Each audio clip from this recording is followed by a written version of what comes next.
नमस्कार शेतकरी बांधवांनो, ज्ञानगंगा चॅनलमध्ये आपले मनापासून स्वागत आहे. सातबारावर नाव नसलेल्या शेतकऱ्यासाठी फडणवीस सरकारने मोठा निर्णय घेतला असून सर्व शेतकऱ्यांना रेकॉर्डवर आणा असे निर्देश महसूल मंत्री चंद्रशेखर बावनकुळे यांनी दिले आहेत. त्यामुळे राज्यातील 2,31,00,000 शेतकऱ्याच्या अग्रिस्टॅकचा मार्ग मोकळा होणार आहे. फडणवीस सरकारच्या नव्या निर्णयामुळे सर्वांना कर्जमाफी आणि शासकीय योजनांचा लाभ मिळणार आहे.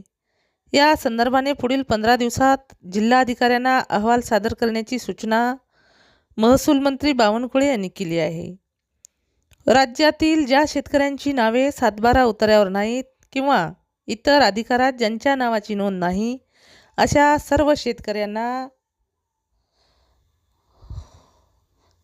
शेतकऱ्यांना रेकॉर्डवर आणण्याचा महत्त्वपूर्ण निर्णय महसूल मंत्री चंद्रशेखर बावनकुळे यांनी घेतला आहे. या निर्णयामुळे राज्यातील तब्बल 2,31,000 शेतकऱ्याचा ॲग्रिस्टॅक मिळण्याचा मार्ग मोकळा होणार असून त्यांना कर्जमाफी आणि इतर शासकीय योजनांचा लाभ मिळणे सुलभ होणार आहे. या संदर्भात सर्व जिल्हाधिकाऱ्यांनी 15 दिवसात अहवाल सादर करण्याचे आदेश महसूल मंत्र्यांनी दिले आहेत. मंत्रालयात महसूल मंत्र्यांच्या दालनात झालेल्या या बैठकीला मत्स्योद्योग मंत्री नितेश राणे, कृषी मंत्री दत्तात्रय भरणे, आमदार निलेश राणे आणि आमदार दीपक केसरकर, महसूल व सहकार कृषी विभागाचे अधिकारी उपस्थित होते. राज्यामध्ये सध्या तब्बल 2,31,000 शेतकऱ्याचे ॲग्रिस्टॅक निघत नसल्याची गंभीर बाब समोर आली होती. यामध्ये अनेक तांत्रिक अडचणी होत्या. राज्यात सुमारे 50,000 शेतकरी मयत आहेत, ज्यांच्या नोंदी अद्ययावत नाहीत. 10,000 प्रकरणामध्ये जमीन वडिलांच्या नावे असून मुलाचे नाव अद्याप सातबारावर लागले नाही.